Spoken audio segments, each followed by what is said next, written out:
लोकसेवा गाइडको लोकसेवा तयारी कक्षामा तपाईहरुलाई स्वागत छ। मैले आज तपाईहरुलाई विभिन्न यो चैत्र महिनासम्मको विभिन्न राष्ट्रिय अन्तर्राष्ट्रिय सन्दर्भहरुमा मैले राष्ट्रिय सन्दर्भ तपाईहरुलाई यो भन्दा अघिल्लो भिडियोमा मैले दिइसकेको छु। तपाईहरुले हेर्नु होला राष्ट्रिय सन्दर्भहरु। मैले आज तपाईहरुलाई अन्तर्राष्ट्रिय सन्दर्भहरु विश्व सन्दर्भहरुको मैले केही प्रश्नहरु तपाईहरुको माझमा लिएर आएको छु। विश्व सन्दर्भ तपाईहरुले राष्ट्रिय सन्दर्भ पनि हेर्नु होला मेरो अर्को भिडियोमा तल तपाईहरुले लिंक पनि पाउनु हुनेछ, त्यहाँ हेर्नु होला। राष्ट्रिय सन्दर्भ पनि चैत्रसम्मको मैले अपडेटेड लिएर आएको छु। मैले यसमा विश्व सन्दर्भ लिएर आएको छु। विश्व सन्दर्भ निकै नै महत्त्वपूर्ण छ। यो खरिदारको प्रश्नहरुमा, नेपाल राष्ट्र बैंकको प्रश्नहरुमा, अनि महिला विकास निरीक्षकको प्रश्नहरु र विभिन्न अन्य सेवा संस्थागत सेवाहरुको प्रश्नमा पनि, सुरक्षा सेवाहरुको प्रश्नहरुमा पनि यो निकै नै महत्त्वपूर्ण छ। हुन्छ, म सुरु गर्न जाँदैछु। सार्क राष्ट्र मालदिप्समा संकटकालको घोषणा कहिले गरिएको हो? सन् 2018 फेब्रुअरी 5 मा। दक्षिण एसियाको टापु मुलुक मालदिप्समा सन् 2018 फेब्रुअरी 5 मा संकटकाल घोषणा गरिएको। 15 दिनका लागि भनी लगाइएको संकटकाल सो अवधि पूरा हुन साथ पुनः 30 दिनका लागि थप गरिएको। सत्तासीनको विपक्षीमाथिको दमन, विपक्षीलाई गिरफ्तार गर्ने तथा विभिन्न आरोप लगाई उनीहरूलाई आगामी निर्वाचनमा सहभागी हुन नसक्ने गरी बन्देज लगाउने प्रयत्न तथा त्यस्तो प्रयत्नमाथि त्यहाँको सर्वोच्च अदालतबाट भएको फैसलापछिको घटनाक्रम पश्चात मालदिप्समा राजनीतिक सङ्कट उत्पन्न भएको। संसदमा सरकारको विरोध भइरहँदा सर्वोच्च अदालतले पक्राउ परेका विपक्षी नेतालाई रिहा गर्न आदेश दिएपछि सरकारले कार्यसञ्चालनमा बाधा पुगेको भन्दै सङ्कटकाल लगाइएको। राष्ट्रपति अब्दुल्लाह यामिनले सन् 2013 मा सत्ता सम्हालेको यो दोस्रो सङ्कटकाल रहेको। सन् 2015 मा आतंकवादको आरोपमा बन्दी बनाइएका पूर्व राष्ट्रपति मोहम्मद नसिदलाई 1 वर्षको कैदपछि स्वास्थ्य उपचारका लागि मुलुक छाड्ने अनुमति प्रदान गरिएको। तत्पश्चात बेलायत गएका उनी हाल श्रीलङ्कामा रहेको बताइएको। उनले यसै वर्ष हुने निर्वाचनमा वर्तमान राष्ट्रपति यामिनलाई चुनौती दिने तयारी गरिरहेको सन्दर्भमा यी घटनाक्रम घट्न पुगेको। प्रथम जननिर्वाचित राष्ट्रपति नसिद मालदिप्समा जलवायु परिवर्तनको विषयलाई सम्बोधन गर्ने प्रयासका कारण चर्चित बनेका र उनी प्रजातान्त्रिक सुधारका पक्षधर मानिने। उत्तर र दक्षिण कोरियाका कार्यकारी अधिकारी बीच पानमुन्जोममा वार्ता कहिले सम्पन्न भयो? सन् 2018 फेब्रुअरी 27 मा। वार्ता टोलीले हालै सम्पन्न शीतकालीन ओलम्पिकको समीक्षा गरेको बताइएको। सन् 2018 फेब्रुअरीमा दक्षिण कोरियामा सम्पन्न ओलम्पिक खेलकुदमा यी दुई देशका प्रतिनिधिको सहभागिताबाट सम्बन्धमा केही सुधार भएको महसुस गरिएको। टाइटानिक नामक समुद्री जहाज कहिले दुर्घटनाग्रस्त भएको थियो?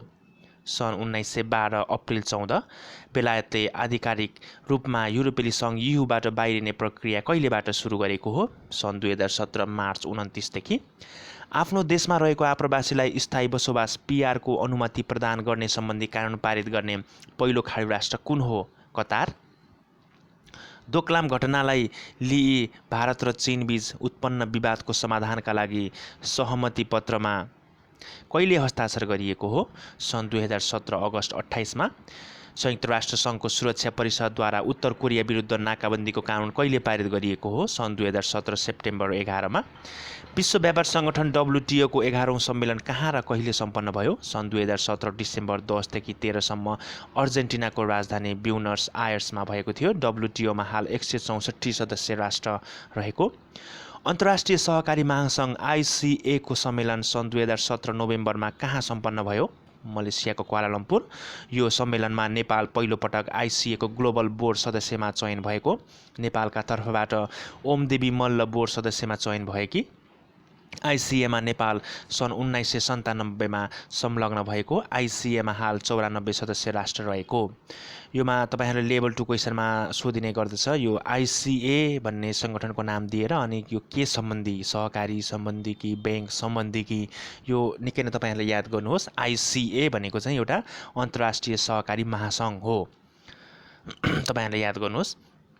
एसियाली पूर्वाधार लगानी बैंक AIB को प्रधान कार्यालय कहाँ रहेको छ? बेइजिङ चीनमा। यो पनि याद गर्नुहोस्। AIIB चाहिँ एसियाली पूर्वाधार लगानी ब्याङ्क है, इन्फ्रास्ट्रक्चर है, इन्भेस्टमेन्ट ब्याङ्क। सन् 2014 जुन 24मा स्थापित यस ब्याङ्कको संस्थापक राष्ट्रहरू 57 रहेको 100 अर्ब पुँजी रहेको यस ब्याङ्कमा सबैभन्दा बढी हिस्सा 30.34% चीनको रहेको। ब्याङ्कमा भारतको 8.52%, रुसको 6.66% तथा जर्मनीको 4.57% लगानी रहेको। ब्याङ्कमा नेपालको 0.08% सेयर रहेको। नेपालको विधानमा नेपालले सन् 2015 जनवरी 29मा हस्ताक्षर गरेको। विश्व ट्रेड युनियन महासङ्घ प्रेसिडेन्सियल काउन्सिलको बैठक सन् 2018मा कहाँ आयोजना गरियो? इरानको राजधानी तेहरानमा। सन् 1945मा स्थापना भएको यो महासङ्घमा विश्वका 126 देशका 10 करोड श्रमिकहरू आबद्ध रहेको जनाइएको। यो महासङ्घ विश्वको प्रगतिशील एवं समाजवादी विचार पक्षधर श्रमिकहरूको अन्तर्राष्ट्रिय केन्द्रको रूपमा रहेको। जनताको नाम सरकारले जुराउने परिपाटी भएको राष्ट्र कुन हो? हङ्गेरी। हङ्गेरीमा सरकारले नै निश्चित नामहरू तोकेर राख्ने र यी नामभन्दा बाहिर गएर कसैले पनि आफ्नो बच्चाको नाम राख्न नसकिने अनौठो चलन रहेको। प्रथम विश्व मानवीय शिखर सम्मेलन कहिले र कहाँ सम्पन्न भयो? सन् 2016 मे टर्कीको इस्तानबुलमा। यो पनि याद गर्नुहोस्। प्रथम विश्व मानवीय शिखर सम्मेलन। आनुवंशिक स्रोतमा पहुँच तथा तिनको उपयोगबाट प्राप्त हुने लाभको पारदर्शी र समन्वयिक बाँडफाँड सम्बन्धी नायोग महाअभिसन्धिमा कहिले हस्ताक्षर भएको हो?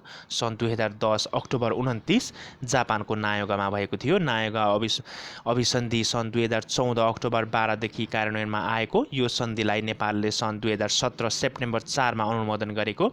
सन्धि अनुमोदन गर्ने नेपाल 101 औँ राष्ट्र भएको।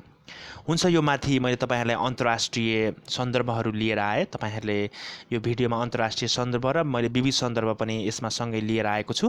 म विविध सन्दर्भ पनि तपाईँहरूलाई पेश गर्नेछु। तपाईँहरूले राष्ट्रिय सन्दर्भ योभन्दा अघिल्लो भिडियोमा तपाईँहरूले पाउन सक्नुहुन्छ, त्यो हेर्नुहोला। हुन्छ, मैले विविध सन्दर्भ पनि यसैमा जोड्दछु। सन् 2018 जुन 14 देखि जुलाई 18सम्म रसियामा आयोजित विश्वकप फुटबल प्रतियोगिताको मस्कट के रहेको छ? जाभिवाका। विश्वकप फुटबल 2018 को मस्कट सन् 2016 अक्टोबर 22मा सार्वजनिक गरिएको। विश्वकप फुटबल 2018मा खेलिने बलको नाम यहाँ अलि अस्पष्ट दिएको छ।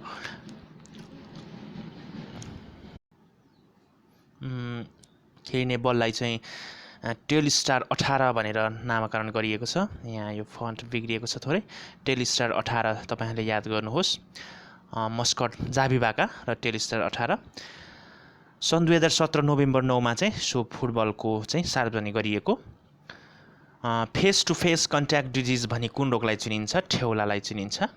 ISO 9000 वस्तुको गुणस्तरसँग सम्बन्धित छ भने ISO 14000 केसँग सम्बन्धित छ? वातावरण व्यवस्थापनसँग सम्बन्धित रहेको छ ISO 14000।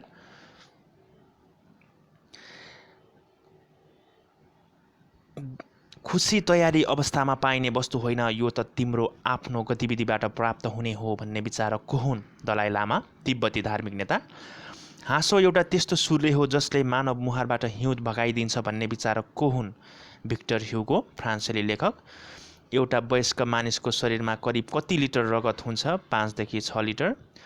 शक्ति संरक्षणको सिद्धान्त भन्नाले के बुझिन्छ? शक्तिलाई एक रूपबाट अर्को रूपमा परिवर्तन गर्न सकिने तर उत्पन्न वा विनाश गर्न नसकिने।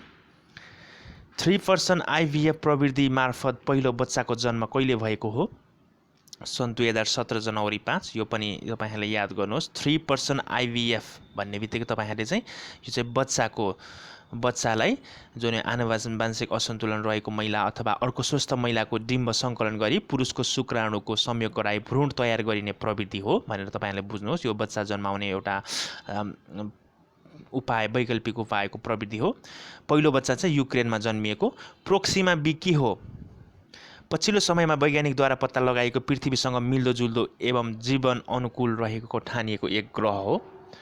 प्रोक्सिमा सेन्टाउरी तारा नामको तारा परिक्रमा गरिरहेको सो ग्रह धेरै हदसम्म पृथ्वीसँग मिल्दोजुल्दो छ।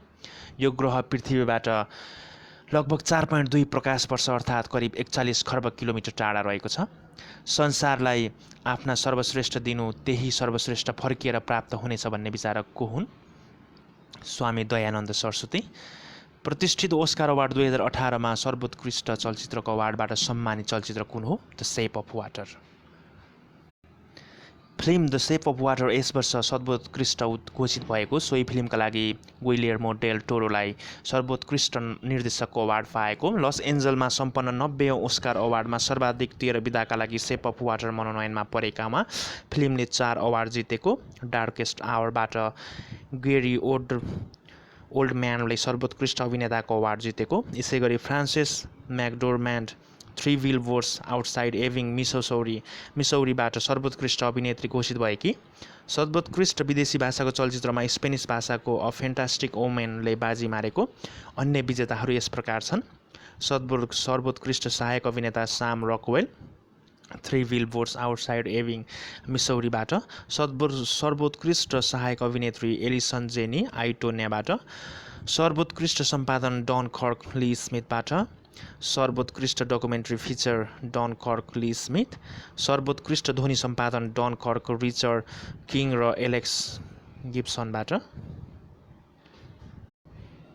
सर्वोत्कृष्ट साउन्ड मिक्सिङ डन कर्क, सर्वोत्कृष्ट मौलिक पटकथा गेट आउट जोर्डन पिले, सर्वोत्कृष्ट production design the shape of water, सर्वोत्कृष्ट विदेशी भाषाको चलचित्र अ फ्यान्टास्टिक वुमेन, सर्वोत्कृष्ट एनिमेटेड फिचर फिल्म कोको, सर्वोत्कृष्ट भिजुअल इफेक्ट्स ब्लेड रनर 2049, सर्वोत्कृष्ट best documentary short heaven is a traffic jam on the 405 फ्रेल स्टेपलको, सर्वोत्कृष्ट adapted screenplay call me by your name James इभोरीको।